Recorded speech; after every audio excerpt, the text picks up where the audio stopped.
Olá, amigas e amigos do canal Mineral. Este é o nosso 7º programa conversando sobre pós de rocha, remineralizando o Brasil, que é transmitido pelo canal Mineral, o qual é um mecanismo de divulgação e discussão de temas relevantes para pensar ações, para pensar e propor ações para o Brasil que queremos. No programa de hoje, vamos discutir o tema dos insumos organominerais e os solos tropicais. Para tratar deste assunto, convidamos o professor André Mundistock Xavier de Carvalho. Ele é graduado em agronomia pela Universidade Federal de Viçosa, mestre em microbiologia agrícola e doutor em solos e nutrição de plantas, ambos pela Universidade de Viçosa, onde é atualmente um dos seus professores no campus do Rio Paranaíba. Ele tem experiência na área de agronomia, com ênfase em ciências do solo, atuando principalmente nos seguintes temas: rochagem, estatística aplicada à experimentação nas ciências do solo, associação micorrízica e fertilidade dos solos. Para além de tudo, o professor André tem sido meu mestre em temas ligados à fertilidade química do solo. E, na minha opinião, será uma das maiores referências no tema da rochagem em um futuro próximo aqui no Brasil. Ele conseguiu vencer a barreira disciplinar das ciências do solo e tramita com muita propriedade e conhecimento em temas relacionados às ciências da terra. Então, André, seja muito bem-vindo. De imediato, eu gostaria de fazer a seguinte pergunta: por que devemos ressignificar os solos tropicais? Olá, Suzy, muito obrigado, viu, pela sua apresentação, pelo carinho que tem recebido sempre a gente. E essa é uma pergunta difícil, né, porque há um conjunto de fatores, mas, bem simplificadamente, a gente poderia pelo menos reunir 4 problemas que envolvem os solos no Brasil, né, que são os problemas ligados a controle de erosão, né, ainda temos muitos problemas associados a controle de erosão, a práticas para esse controle de erosão, e não apenas práticas mecânicas ou físicas, né, mas também, digamos assim, práticas biológicas, né, o que a gente mexe no nosso manejo de culturas para que a gente reduza a erosão. A gente tem problemas em termos de conservação da matéria orgânica, é um problema, digamos assim, mundial, né? Como praticar agricultura conservando melhor matéria orgânica ou até, idealmente, aumentando matéria orgânica. E por que isso? Porque matéria orgânica é um dos maiores indicadores de qualidade do solo e ele também tem interferência sobre a própria eficiência de recuperação de fertilizantes. Um terceiro problema que a gente poderia listar é a questão da degradação da estrutura do solo, né, um problema crônico, que está tanto associado ao nosso excesso de revolvimento de solo, quanto ao nosso uso excessivo de sais de alta solubilidade, né, que conhecidamente contribuem para a dispersão de argila.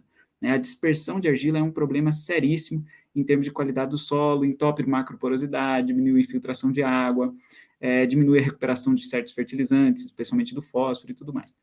E um quarto problema que eu diria que é os graves problemas com manejo de solo, manejo da fertilidade do solo, né? Hoje a gente trabalha mais esse conceito, é um pouco mais moderno, digamos assim, de entender a fertilidade do solo como um contexto de manejo da fertilidade do solo.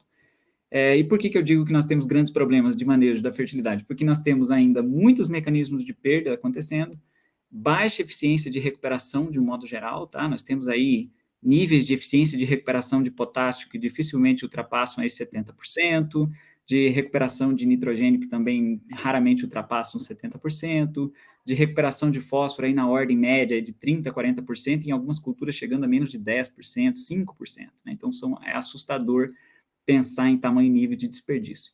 Além dos problemas evidentes, né, de baixa autonomia do país, né, uma enorme dependência do país, como ficou escancarada nessa crise recente. E é interessante pensar que esse ressignificar solos é um desafio no qual os remineralizadores se apresentam aí como para contribuir, né, na solução de pelo menos de 4 desses problemas aí que eu mencionei.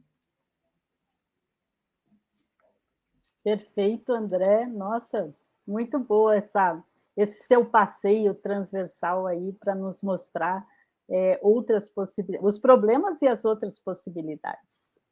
Nesse sentido, se você pudesse nos ajudar com a resposta, você acredita que existe uma relação entre a forma como compreendemos os solos tropicais, o uso dos fertilizantes solúveis e de monocultivos e a produtividade infinita?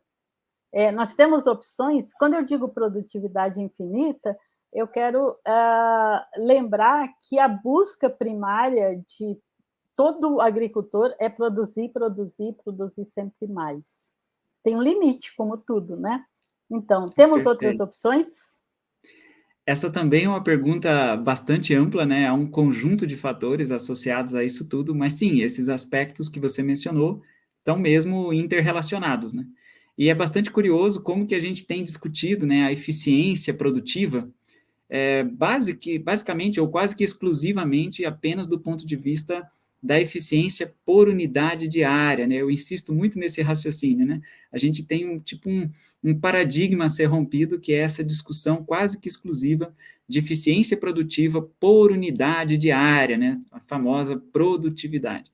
Mas a gente poderia falar de eficiência produtiva de vários outros aspectos, né? Eficiência poderia ser eficiência por unidade de nutriente aplicado, poderia ser eficiência de uso de água, poderia ser eficiência energética, ou seja, quanto que se produz por quilojoule de energia fóssil utilizada, alguma coisa assim. Então, é evidente que diante de outros desafios, a gente precisa tratar de outros índices de eficiência que não apenas a eficiência por unidade diária, tá? A gente está muito preso nessa discussão apenas de eficiência por unidade diária. E aí, quando a gente pensa, por exemplo, em eficiência por unidade de nutriente aplicado, muita coisa muda, né? Por quê? Porque desde lá dos anos iniciais de um curso de agronomia, se sabe muito bem a lei dos incrementos decrescentes, né? Que deixa bastante claro que as máximas eficiências de uso do nutriente, as máximas eficiências produtivas por unidade de nutriente aplicado vão acontecer em produtividades medianas ou até baixas, e não em produtividades altas. Então, se a gente precisa melhorar a eficiência de uso dos nutrientes que nos custam tão caro, nós precisamos, de certa maneira, romper um pouco com o paradigma da produtividade. É bastante curioso isso. Só que quando a gente fala assim, as pessoas acham que, poxa, mas agora não vai haver mais preocupação com produtividade, não vai mais haver preocupação com a quantidade de alimentos que vai ser produzido e tal. Não, é claro que vai. A gente precisa ter em mente que ficou muito claro, né, com todo esse acúmulo de história, digamos assim, ficou muito claro que o problema da segurança alimentar não é exatamente um problema puramente técnico de produção de alimentos em quantidade.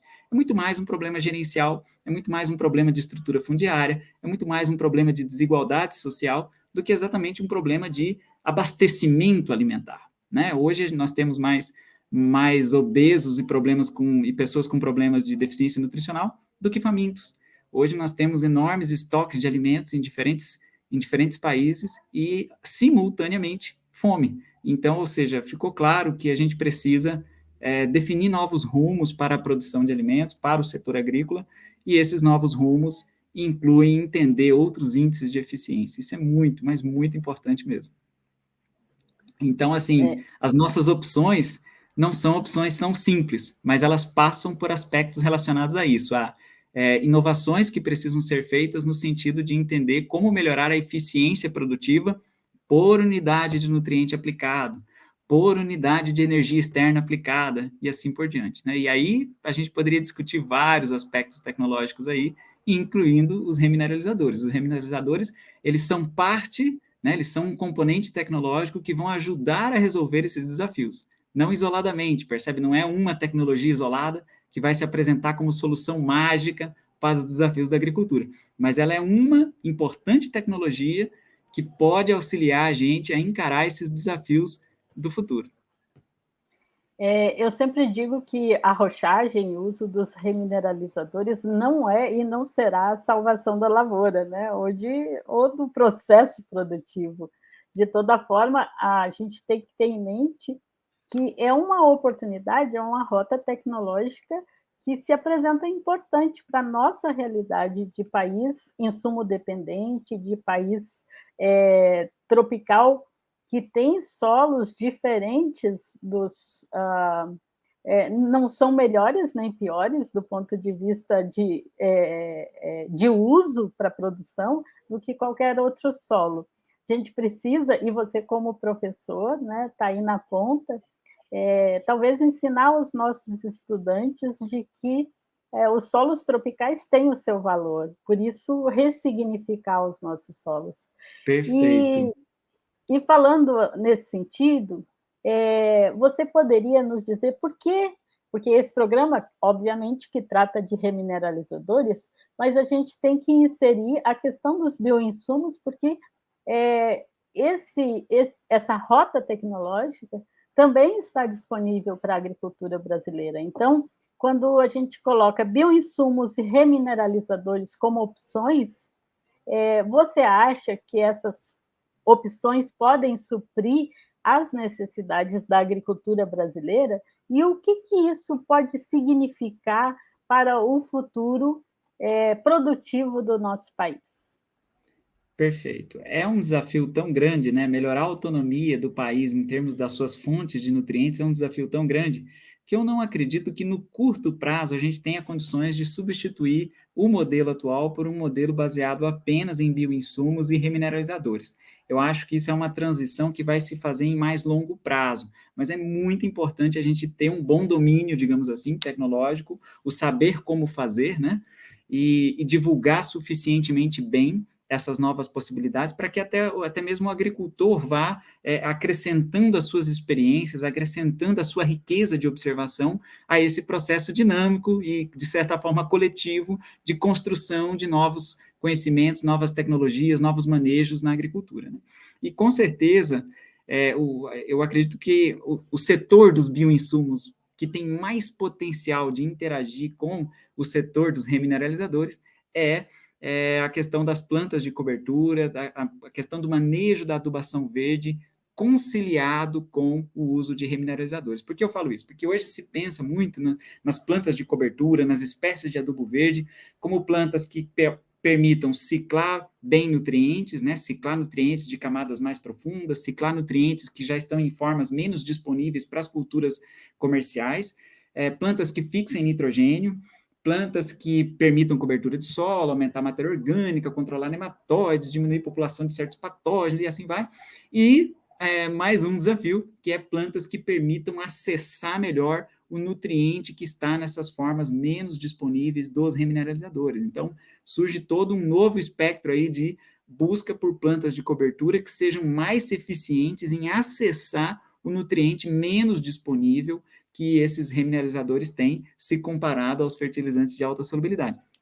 Então, eu acho que elas podem muito bem servir como integração. E, inclusive, apresenta-se como um desafio, né? Porque é meio óbvio que as plantas vão ter eficiências distintas, né? Você não pode esperar que a mesma planta tenha o máximo eficiência de uso de água, a máxima eficiência de uso de nutriente aplicado, o máximo de eficiência energética e tal, numa planta só. Então, isso nos remete à necessidade de aprendermos ou de reaprendermos a praticar agricultura de maneira diversificada. Como é que a gente passa a ter agora não mais uma planta por talhão, mas 2, 3, 6 plantas por talhão? Eu diria que a nossa meta de curto prazo é conseguir trabalhar com 6 plantas por talhão, porque a gente tem uma dificuldade inerente, né, pelo menos no setor acadêmico, né, de trabalhar com um nível de complexidade um pouco maior do sistema produtivo e criar, assim, um mini ecossistema produtivo que seja mais eficiente em termos de demandar menos agrotóxicos, que combine eficiências distintas de uso de água, de uso de nutrientes, eficiências distintas de acessar o nutriente de uma rocha e tudo mais.